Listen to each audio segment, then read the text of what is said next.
as mãos, por favor. Deixa eu fazer uma oração aqui, né? Ela já orou. Fala assim, irmão Rodrigo. Irmão Rodrigo, Neste momento, nós te aceitamos, aqui no nosso convívio, e que a palavra de Deus nesta noite seja verdade na sua boca. Queremos ouvir a palavra de Deus através do seu ministério. O Senhor Deus te abençoe e te use para a glória de Deus. Em nome de Jesus. Quer mais do que isso aqui? Graças a Deus. Fica à vontade. Amém. Eu cumprimento a igreja com a paz do Senhor. Amém. Glória a Deus. Eu estou muito feliz, primeiramente, de estar aqui, né? Para mim, eu fico lisonjeado pelo convite dos meus tios, né? Estar com as minhas primas é uma bênção. Isso é propósito de Deus, é muita oração. Eu sou fruto de oração também dessa igreja, né? No final, eu vou dar um breve testemunho após a palavra. Vocês vão entender um pouquinho sobre a minha história, né? E chegar aqui, pisar nesse púlpito, nesse local santo, só Deus sabe, e a minha família, quantas lutas foram, quantas madrugadas de choro e oração para que eu estivesse aqui, mas tudo para a honra e glória do Senhor, amém? A palavra que eu venho trazer nessa noite, ela fala de relacionamento, e as demais coisas serão acrescentadas. Esse é o título do sermão. E eu quero falar brevemente, né, contextualizando com o meu testemunho de vida sobre essa palavra. Hoje, o tema que eu venho abordar é um tema de libertação, de cura. Amém? Glória a Deus. Hoje vivemos no mundo tecnológico, um mundo que oferece diversas coisas.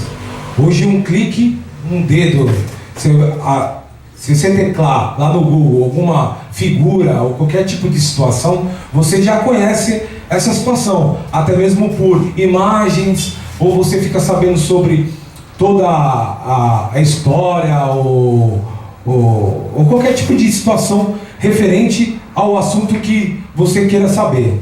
Amém? Então, antigamente, eu sou de uma época mais antiga, que quando nós íamos estudar, nós tínhamos que buscar a Barça, né? Ir lá e buscar uma a uma. Aí tinha continuidade. Você ia fazer um trabalho de escola, aí vide a página tal, e aí você tinha que ficar lá na biblioteca, estudando horas. E hoje em dia não. Hoje em dia está tudo muito mais fácil, acessível. Isso é bom, por um lado, mas também ao mesmo tempo é ruim. Por que é ruim? Porque nós deixamos de acreditar nas coisas que não se vê e começamos a crer naquilo que nós vemos. Isso aí, ele de uma certa maneira nos promove uma certa, como posso te dizer, uma certa falta de intimidade com Deus. Por quê? Porque você deixa de ler a Bíblia, você deixa de fazer as coisas que são mais antigas e busca as coisas mais novas. Hoje em dia, você vai abrir uma Bíblia, muitas vezes lá no culto, nós vemos que as pessoas elas não carregam mais Bíblia, né? Elas levam um celular. E elas não querem mais usar a Bíblia, elas não querem ler Bíblia, elas querem ficar no Facebook, elas querem ficar durante a hora da palavra no WhatsApp, e muitas vezes não se importa com o sermão que está ali sendo falado. Amém? Mas isso não acontece aqui na Igreja Socorrista, amém? Amém. Aqui hoje é um povo fiel. Se então, na verdade, hoje vivemos num mundo tão tecnológico e versátil, não conseguimos encontrar alternativas e resultados. Por quê? Sem contar que existem diversos profissionais, você vai buscar aí, tem psicólogos de tudo quanto é espécie, psiquiatra, tudo, mas você não consegue se libertar e ser curado muitas vezes no seu vício, né? Vícios de drogas, jogos, às vezes até vício de redes sociais, que é uma coisa que hoje é muito comum. Por que nós não conseguimos? E para nós que somos crentes, né? Servimos um Deus vivo, temos pastores e pastoras, irmãos, que são tementes, homens e mulheres de Deus, que nos auxiliam numa palavra, numa atitude, exemplos e no discipulado. Mas mesmo assim, por que muitas vezes não conseguimos alcançar a tão almejada libertação e cura? A palavra de Deus descreve um líder, legislador e um grande profeta, que percorreu uma grande trajetória em busca da tal liberdade. E eu vou falar um pouquinho sobre a vida de Moisés. Moisés, segundo a Bíblia, foi um descendente dos hebreus que, obediente a Deus, teria libertado seu povo do cativeiro no Egito, liderado uma longa peregrinação até a terra de Canaã. Toda a vida de Moisés, seus atos, seus feitos, suas leis, é descrito em 4 livros do Pentateuco: Êxodo, Levítico, Números e Deuteronômio, segundo a lei. Diz a Bíblia que algumas tribos nômades da Palestina abandonaram o solo semiárido daquela região e partiram para o Egito, foram escravizados e submetidos a trabalhos forçados durante longos anos. No século 7 a.C., a opressão chegou ao auge. O faraó mandou matar todos os filhos homens do povo de Israel, pois estavam se tornando mais numerosos que ele. Houve já uma preocupação do faraó. Nessa época, um homem da tribo de Levi, que havia casado com uma mulher da mesma tribo, teve um filho, que ao nascer foi escondido por 3 meses. E depois, quando não pôde mais escondê-lo, pegou uma cesta de papiro, colocou o filho e lançou entre os juncos na margem do rio Nilo. A criança foi resgatada por uma filha do faraó, que devolveu para a mãe, que a amamentou e criou. Quando cresceu, foi entregue de volta à filha do faraó, que lhe deu o nome de Moisés, o educou como nobre, em um ambiente palaciano. Passaram os anos e Moisés, que saiu para ver seus irmãos, choca-se quando chegou e viu lá fora, ele saiu, viu seus irmãos sendo açoitados, sendo submetidos a trabalhos escravos. Ele ficou preocupado com aquilo, e aquilo te chamou a atenção.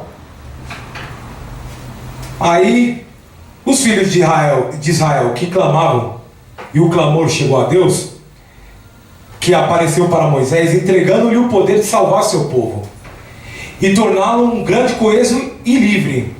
Depois de relutar, Moisés aceitou sua missão e foi ter com o faraó, que, acreditando em seus feiticeiros, não em Deus, não pretendia perder a mão de obra tão abundante e qualificada como a dos hebreus.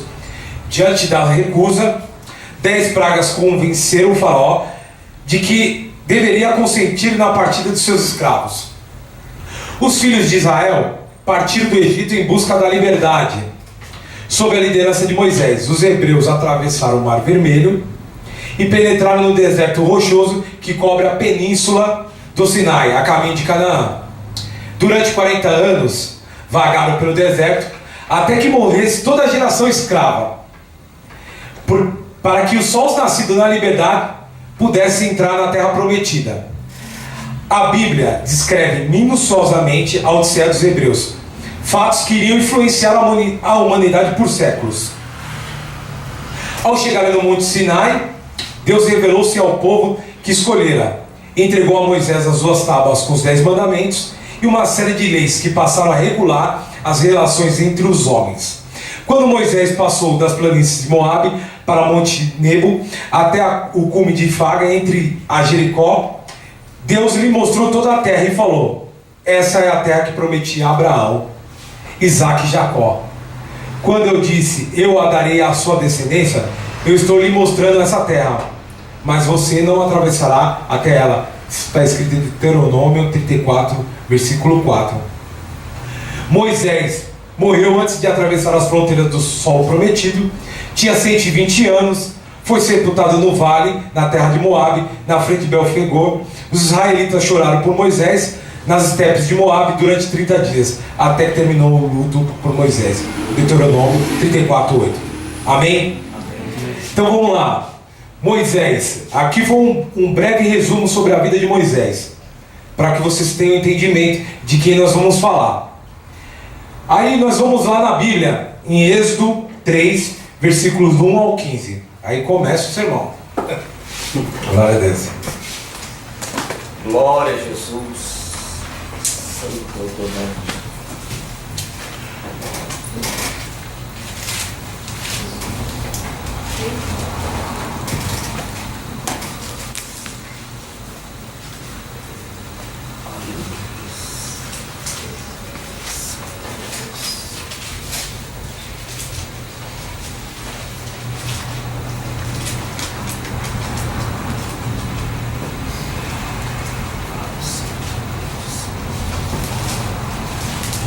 Amém?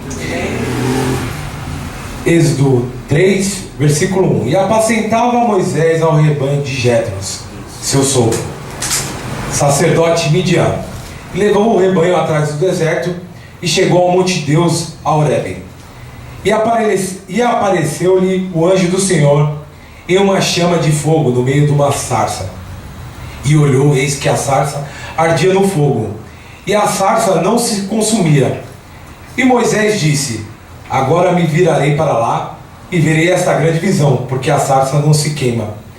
E vendo o Senhor que se virava para ver, bradou Deus a ele do meio da sarça, disse: Moisés, Moisés. Respondeu ele: eis-me aqui. E disse: não te chegues para cá, tira o sapato de teus pés, porque o lugar em que tu está é terra santa. E disse mais: eu sou o Deus do teu pai, o Deus de Abraão, o Deus de Isaque e o Deus de Jacó. E Moisés encobriu seu rosto, porque temeu olhar para Deus. E disse o Senhor: tenho visto atentamente a aflição do meu povo, que está no Egito, e tenho ouvido o seu clamor por causa dos seus exaltores, porque conheci as suas dores. Portanto, desci para livrá-lo da mão dos egípcios, e para fazê-lo subir daquela terra, a uma terra boa e larga, a uma terra que emana leite e mel, ao lugar do cananeu, do Eteu e do Amorreu e do Perizeu, e do Eveu e do Jebuseu. E agora, eis que o clamor dos filhos de Israel é vindo a mim, e também tenho visto a opressão com que os egípcios os oprimem. Vem agora, pois, eu te enviarei ao faraó, para que te livre o meu povo, os filhos de Israel do Egito. Então Moisés disse a Deus: quem sou eu que vá a faraó e tire do Egito os filhos de Israel? E disse: certamente eu serei contigo, isto será por sinal de que eu te enviei quando houveres tirado este povo do Egito. Servireis a Deus neste monte. Então disse Moisés a Deus: eis que quando eu for aos filhos de Israel, eles disserem: o Deus de vosso pai me enviou a vós. E eles disserem: qual é o seu nome? Que lhes direi? E disse Deus a Moisés: eu sou o que sou. Disse mais: assim dirás aos filhos de Israel: eu sou, me enviou a vós. E Deus disse mais a Moisés: dirás aos filhos de Israel: o Senhor Deus de vossos pais, o Deus de Abraão, o Deus de Isaque e o Deus de Jacó me enviou a vós. Este é o meu nome eternamente, e este é o meu memorial de geração em geração. Amém. Vemos que é um texto rico em informações e lições a serem seguidas. No versículo 8, por exemplo, temos uma promessa. Deus faz uma promessa: te conduzirei a uma terra que emana leite e mel. Então, quando nós chegamos na igreja, nós chegamos cheios de imperfeições. Somos imperfeitos até hoje. Na verdade, quando contemplamos a glória de Deus, vemos quão imperfeitos somos. Mas, quando você chega na igreja, chega cheio de vícios, de perversidade dentro da mente, uma série de coisas, assim como eu cheguei. Você já senta ali no banco da igreja, aí já chegam e te anuncia: tem uma promessa sobre a sua vida. Jesus te ama. Deus é fiel. Aí você pensa assim: poxa, eu, uma pessoa tão problemática como sou, como alguém pode me amar? E eu estou para dizer nessa noite que Deus nos ama. Amém? E que Deus tem uma promessa para cada um dos seus. Sabe por que ele deu uma promessa? Porque ninguém na face da terra nasceu sem propósito. Ninguém veio a esse mundo à inércia. Uns são pastores, outros são evangelistas, outros são profetas. E tem aqueles que são zeladores da igreja também. É verdade. Cada um na sua função. Mas todos têm uma função no reino. Amém. Aí vamos no versículo 9. E agora eis o clamor dos filhos de Israel vindo a mim, e também tenho visto a opressão com que os egípcios oprimem. Ele ouve o clamor. O Senhor ouve o clamor. A adoração para Deus, Ele não resiste a um coração quebrantado. Ele não vai deixar você sem resposta. Pode parecer que não está tendo uma resposta. Pode parecer, muitas vezes nos pegamos assim, meu, será que aquela promessa é verdade? E eu estou para dizer para vocês nessa noite, o Senhor fala nessa noite para nós, que Ele ouve a nossa adoração e que nada passa batido, nada. Jeremias 17:14 diz assim: cura-me, Senhor, e serei curado, salva-me e serei salvo, pois Tu és aquele a quem eu louvo. A adoração tem poderes incríveis, e através dela, não nos importando com a circunstância do momento que nos rodeia, se persistirmos na adoração, podemos presenciar situações que a olhos nus seriam impossíveis. E se submetemos ao senhorio e adorarmos, iremos experimentar um plano real. Um plano que deixa de ser do papel para uma coisa física e tangível. Por quê? Porque Deus não resiste à adoração, mas Ele quer relacionamento. Ele quer relacionamento. Ele é um Deus Pai. E um pai, por exemplo, um pai, todo mundo aqui já teve um pai. Se não teve um pai físico, Deus nunca deixou de ser nosso pai. Só nós não sabíamos disso e não tomava posse muitas vezes. Mas amém. O que acontece? Um pai, ele conhece o filho no andar. No andar. Está andando, ele fala: ih, meu filho hoje está meio cabisbaixo. Aconteceu alguma coisa. Filho, o que aconteceu? E assim Deus conosco. Eu creio. E Ele quer essa intimidade. Santo Deus. Porque Ele quer te perguntar: o que está te afligindo, filho? Amém? Aleluia. E o versículo 10 fala mais sobre isso. Os filhos de Israel. Temos que estar na condição de filhos. Temos que estar na condição de filhos para Deus. Não nos importando com os nossos pecados, as nossas transgressões, porque Deus nos vê como filho.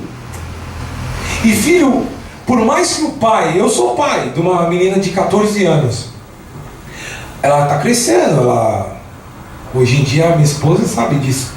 Eu olho e falo: meu, ela está meio rebelde ultimamente, né? Que fase engraçada é essa? Eu passei por essa fase, né? Ela passou por essa fase, nós passamos por essa fase, mas eu não me importo muitas vezes com ela tirar uma nota vermelha da escola, que ela tirou, a primeiro ano que ela tirou uma nota vermelha, eu fico bravo, mas eu falo, eu tenho que ensinar ela. E assim Deus nos vê. Não importa se pecou, filho, vem para a minha presença, adora, se redime, confessa. Versículo 12, aí expressa um pouquinho mais sobre essa adoração. Adorar no Monte Sinai, ele diz assim na palavra: e diz: certamente serei contigo, e isto te será por sinal de que eu te enviei quando houver tirado o povo do Egito, e servirei a Deus neste monte. Ele novamente sinaliza a adoração. Quero vocês no monte, quero vocês comigo. É um pai ciumento. O Senhor então diz ao povo: eu livrei do poder do egípcio, mas após isso, quero ter com vocês no monte. Eu quero intimidade, eu quero relacionamento. Eu só não quero salvar, só quero curar. Ponto. Se Deus quiser, Deus cura uma pessoa no piscar de olhos. Mas se Ele não quiser também, Ele não cura. Mas Ele não deixa de ser Deus. Amém? Amém. Mas o que é mais importante que nós tenhamos o entendimento nessa noite é que o engraçado que quando Moisés ia subir no Monte Sinai, Deus queria o povo, mas o povo escolheu as leis e não a intimidade. O povo falou: não, vai lá, Moisés, fala para Deus, para Ele falar o que a gente quer que a gente faça, que nós vamos fazer. O povo escolheu a lei, e Deus deu a lei, já sabendo que o povo é falho o suficiente para não cumprir essa lei, para que futuramente eles vissem a necessidade de um Salvador. Amém? Amém. Tudo a preparação para Jesus Cristo. Mas Moisés tinha uma comunhão com Deus e mesmo assim ele se acovardou. De fato, nunca poderemos superar um problema se negarmos a existência desse problema. Eu tenho um problema. Qual que é o meu papel? Chegar no meu pastor, meu tio Alcântara: tio, é o seguinte, eu estou com um problema e o problema é sério. Sozinho eu não consigo. Os pastores, os nossos líderes espirituais, pais espirituais, essa paternidade é levantada pelo próprio Deus. Assim como foi feito para o povo lá no Egito, levantaram Moisés. E Deus sempre vai, em algum cenário da nossa vida, vai levantar um líder para nós. E aí, o que acontece? Moisés tinha, de fato, uma intimidade com Deus, mas mesmo assim, ele negou os propósitos de Deus na primeira instância, se acovardou. E isso acontece conosco quando nós estamos presos em alguma área da nossa vida. Nós nos acovardamos aos propósitos de Deus e os desígnios para a nossa vida, porque estamos atrolados com algum pecadinho de estimação muitas vezes. E Deus quer intimidade, e diante da sua intimidade e relacionamento com Deus, isso vai sendo curado em nossas vidas. Amém? Glória a Deus. Então, às vezes, estamos numa posição de Moisés diante de Deus. Somos chamados pelo nome. Quando você entra nessa casa, Deus, antes de você querer vir para cá, Deus já escolheu esse momento para você. Foi Deus que te conduziu até aqui. Foi Deus que te escolheu. Meu Deus. Glória a Deus. Muito antes. Então o que acontece? Estamos numa condição aqui. Somos chamados pelo nome. Deus chama Moisés, Moisés. É pelo nome que Deus nos chama nessa noite. E meio a sarça dentro, temos uma visão e continuamos aquém do poder de Deus. Continuamos aquém. Não cremos. Você vem ao culto, você recebe uma palavra, que a palavra é a verdade. E a verdade nos liberta. E mesmo assim, você está preso. Como isso? Deus respondeu ao clamor do seu povo. Levantou um líder, alguém que tinha grandes habilidades e treinamento. Moisés foi criado, como eu falei o resumo sobre a sua vida, num palácio. Foi treinado, tinha grandes habilidades. Foi criado como um rei, um príncipe, na verdade, mas que também falhou muito. Durante 40 anos viveu como um pastor fugitivo, ao ponto de Deus levantar o seu irmão Arão como porta-voz do povo. Nesse meio tempo que ele desistiu dos propósitos, Deus já havia o chamado. Deus teve que levantar o irmão de Moisés, por causa que Moisés havia se acovardado. Deus, nesse caso, nos deixa uma visão de um líder que, além de tudo, era medroso, reticente, que resistiu ao chamado de Deus. Mas também, nesse caso, ele mostra que ele pode fazer grandes coisas em pessoas imperfeitas. Amém. Glória a Deus. E eu estar aqui, Jesus, só pela misericórdia. E por fim, grandes coisas aconteceram depois que Moisés decidiu retornar ao Egito. Ele libertou o povo da mão do faraó e toda a escravidão física e opressão a qual o povo vivia. Abriu o mar vermelho, conduziu ao povo para a terra prometida.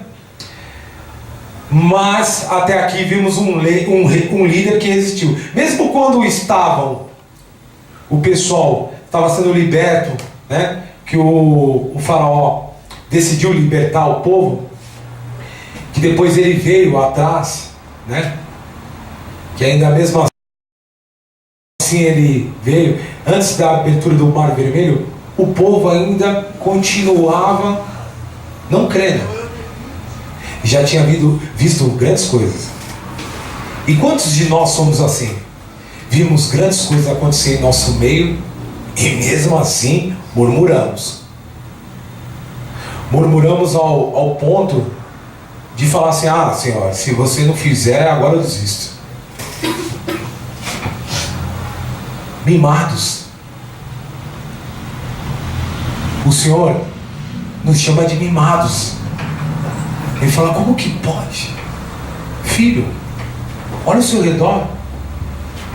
E ainda mesmo assim o povo murmurava. Mas amém. Vamos seguir. Mas que Deus se fez visível e audível ao ponto de fazer-se presente e persistir pela vida daqueles. Mesmo com a murmuração, mesmo com Moisés há pouco tempo ter negado os propósitos de Deus, Deus ainda insistiu, persistiu pela vida daqueles que Ele havia feito uma promessa. Então, irmãos, eu vou falar uma coisa nessa noite. Se Deus fez uma promessa na minha vida e na vida de vocês, Ele vai persistir até que esse plano se concretize. Mas tudo depende da nossa escolha. Amém. Se nós escolhermos ficar escondidos ou ficar no deserto, Ele permite também. Mas Ele vai usar pessoas, pastores, líderes e assim por diante para falar conosco. Falar: e aí, irmão, tudo bem? A paz do Senhor? Está vivo, irmão? Vem aqui, irmão, vem fazer uma visita. Ô, irmão, onde você estava? Para onde você caminha? Posso fazer uma visita? Então Deus, Ele vai usar a sarça ardente para nos chamar pelo nome.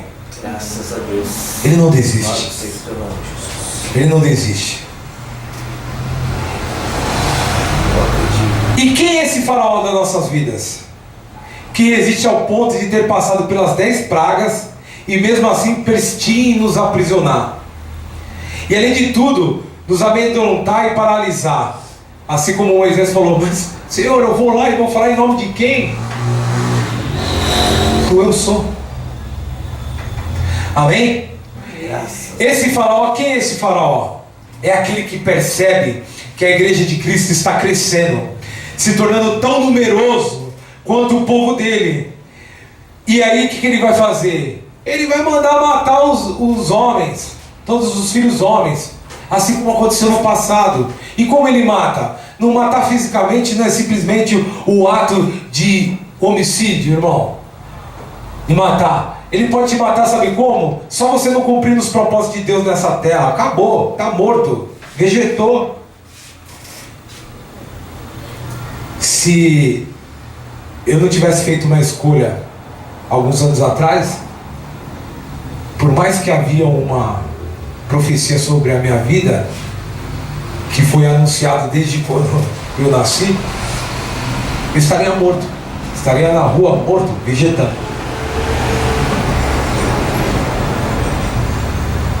Por que os escolhidos teve que passar por essa opressão, aprisionamento? Por quê? Por que muitas vezes nós passamos por provas? Por que muitas vezes nós passamos por situações que nós olhamos para um lado e para o outro e falamos, meu, agora acabou, fim da linha. Sabe por quê, igreja? Porque tudo está debaixo da permissão do Senhor. Amém. Eu creio, Jesus. E assim como Moisés teve que ser jogado numa cesta de papiro no Rio Nilo,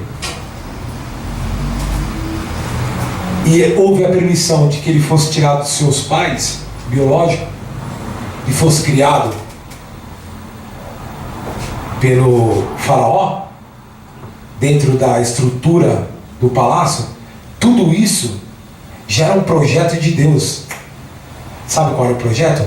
Prepará-lo para o que estava por vir, porque esse seria o líder levantado por ele para libertar o seu povo da mão do faraó.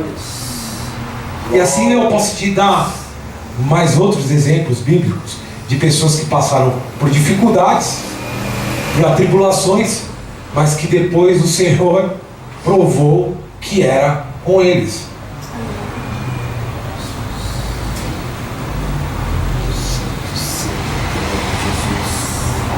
Tudo está debaixo da autoridade do Senhor. Tudo. Então, se você parar para pensar agora, há minutos atrás nós estávamos falando sobre isso, que nós vivemos da provisão do Senhor. Verdade. E viver sob a provisão do Senhor é a visão do Senhor, não é a minha.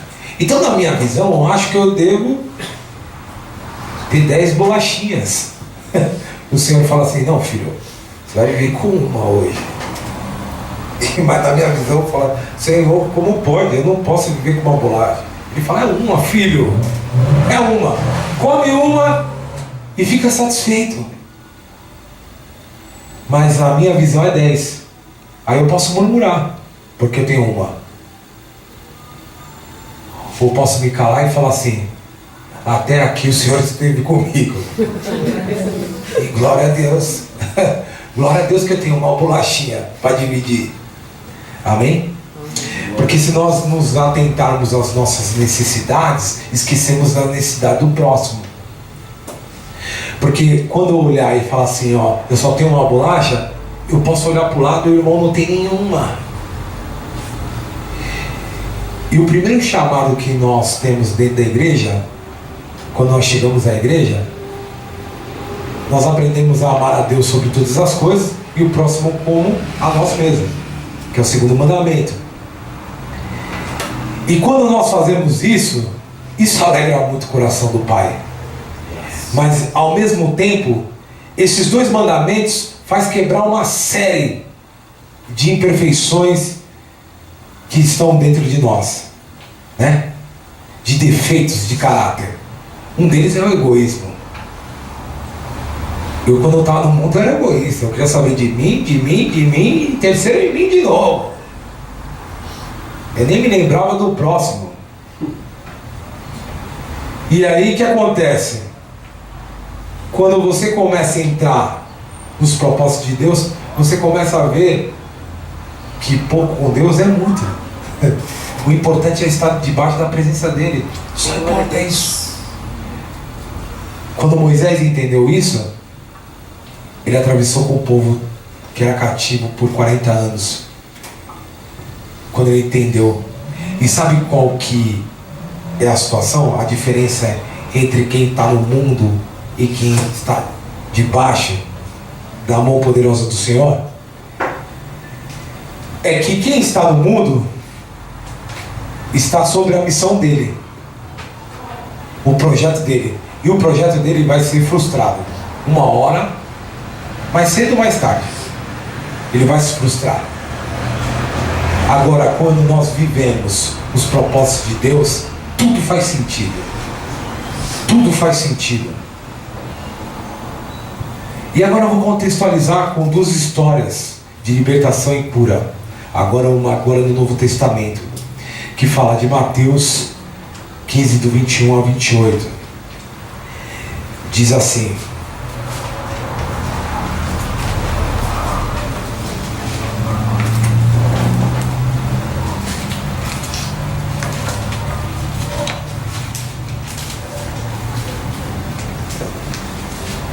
Amém. Saindo daquele lugar, Jesus retirou-se para a região de Tiro e de Sidom. Uma mulher cananeia natural dali veio ali gritando: Senhor, filho de Davi, tenha misericórdia de mim. Minha filha está endemoniada e está sofrendo muito. Mas Jesus não lhe respondeu nenhuma palavra. Então seus discípulos se aproximaram e lhe pediram: manda embora, pois vem gritando atrás de nós. Ele respondeu: eu fui enviado apenas a ovelhas perdidas de Israel. A mulher veio, adorou de joelho e disse: Senhor, ajuda-me. E ele respondeu: não é certo tirar o pão dos filhos e lançá-los aos cachorrinhos. Disse ela, porém: sim, senhor, mas até os cachorrinhos comem das migalhas que caem da mesa dos seus donos. Jesus respondeu: mulher, grande é a sua fé, seja conforme você deseja. E naquele mesmo instante a sua filha foi curada.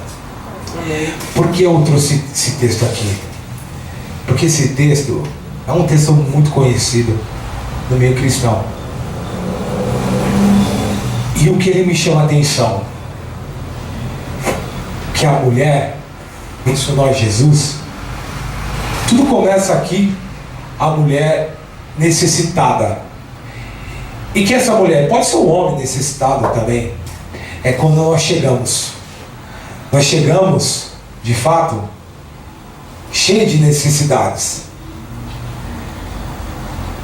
E aí a mulher chega até Jesus, gritando: filho de Davi, tenha misericórdia de mim. Esse termo, filho de Davi, era usado por judeus. E mulher cananeia era considerada uma mulher gentil. Então, por que ele usou a expressão assim? Não é certo que tire dos seus filhos e dê para o cachorrinho. Que cachorrinho era uma forma de ser, que eles, vamos dizer, eles apelidavam os gentios, que eles usavam muito na época. E quem são os gentios? O gentio é eu, que vim do mundo. Por mais que a minha família tem o meu tio que é pastor, quase todos os meus tios são pastores, graças a Deus, né?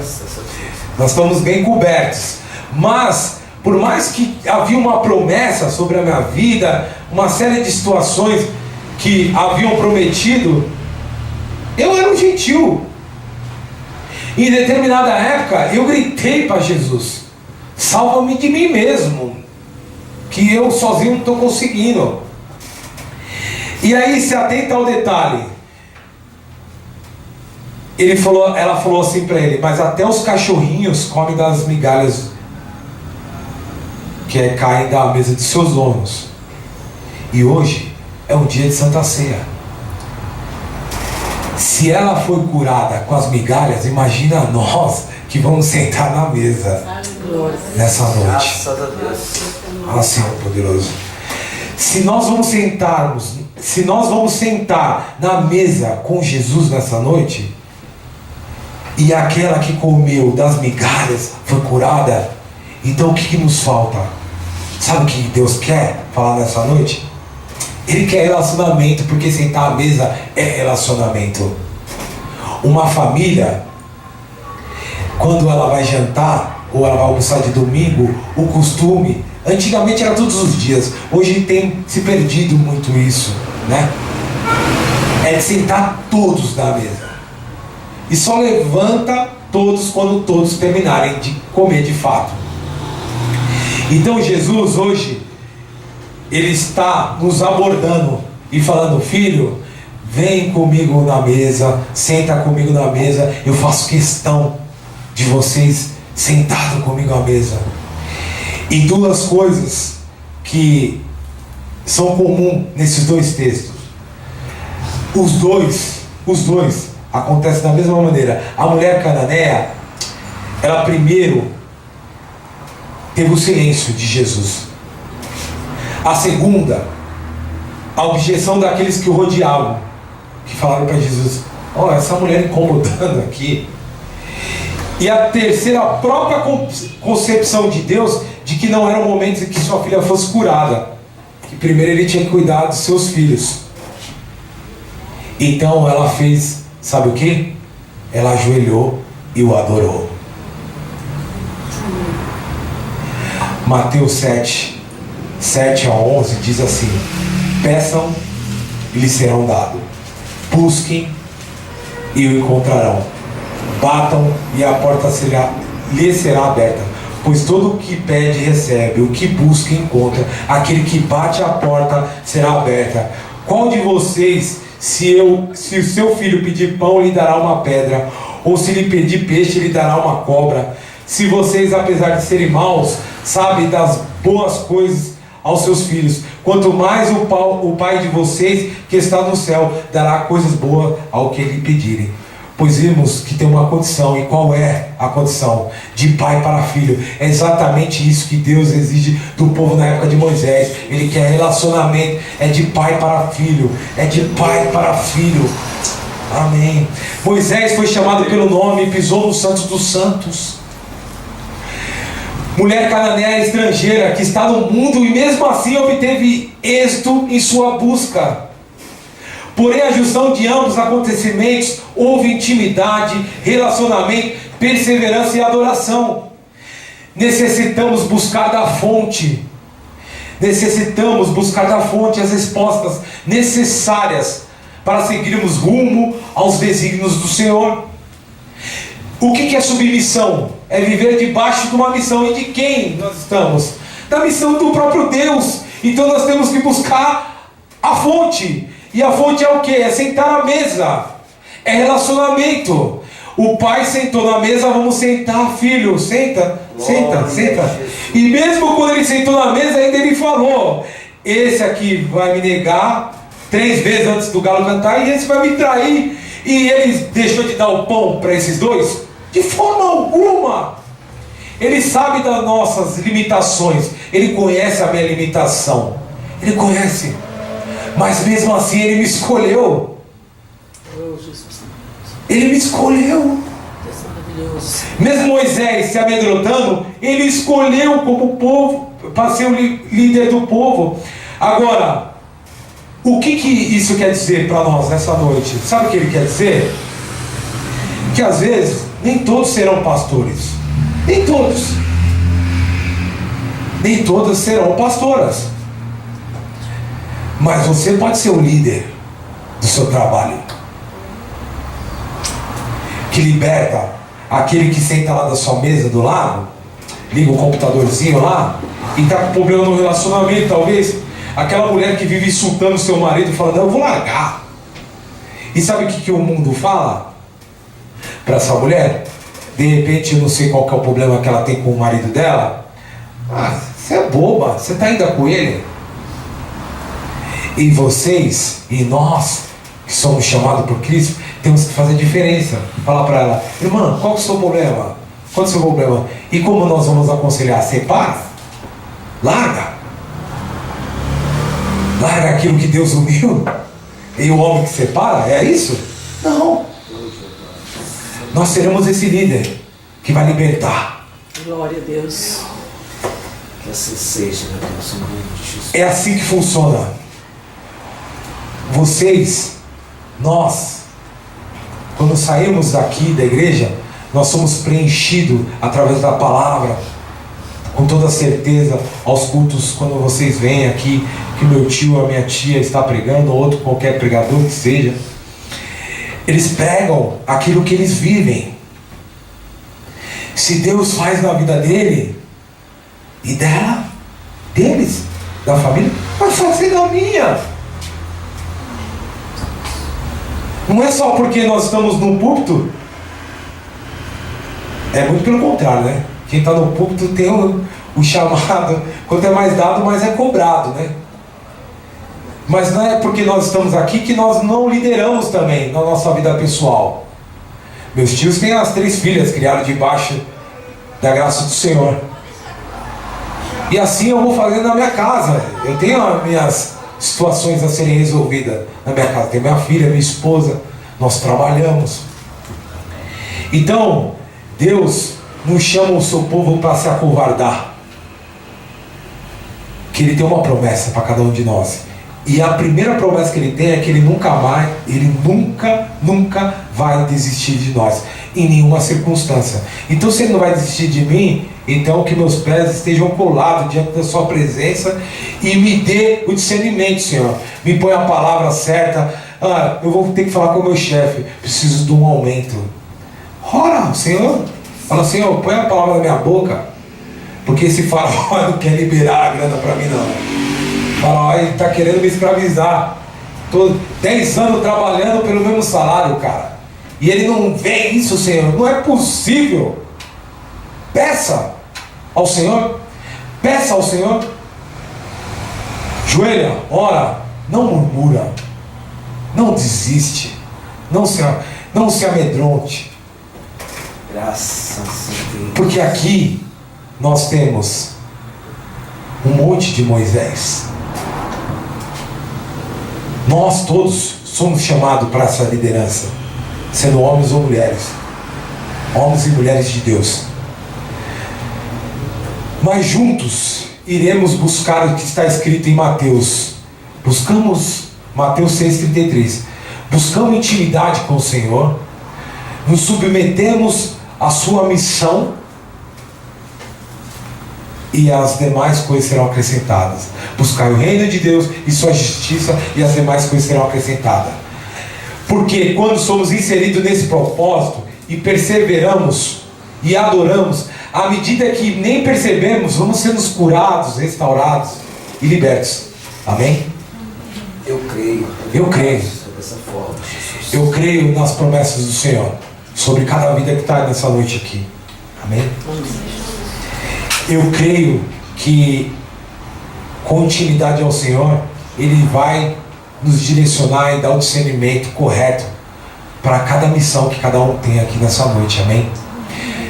Todos nós que estamos ouvindo, a começar de mim, essa palavra, ela vem falar, primeiro ela corta no pregador.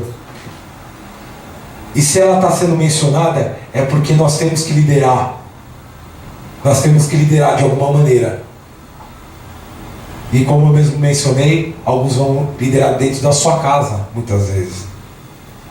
Eu vi um vídeo, mandaram no WhatsApp, um vídeo muito interessante, de 3 pessoas que chegaram a Deus. Morreram por esse mundo e foram diante de Deus. O primeiro era empresário e o chamado dele era missionário. O segundo era pastor e o chamado dele era ser alguém que liderava no seu trabalho. E o terceiro chegou a mulher, com a voz trêmula: ai, Senhor, eu não fiz muita coisa, eu só cuidei dos meus 3 filhos. Deus reprovou os 2 primeiros e aprovou a mulher que cuidou dos 3 filhos. Ele falou: porém, você fez o que eu pedi, cuidou dos seus 3 filhos. E esses 3 filhos que ela cuidou se tornaram pastores, evangelistas, assim por diante. E por ela ter dado todo essa doutrina, passado todo o que ela sabia sobre esse Deus poderoso, esses filhos dela converteram milhares. E esse era o chamado para ela.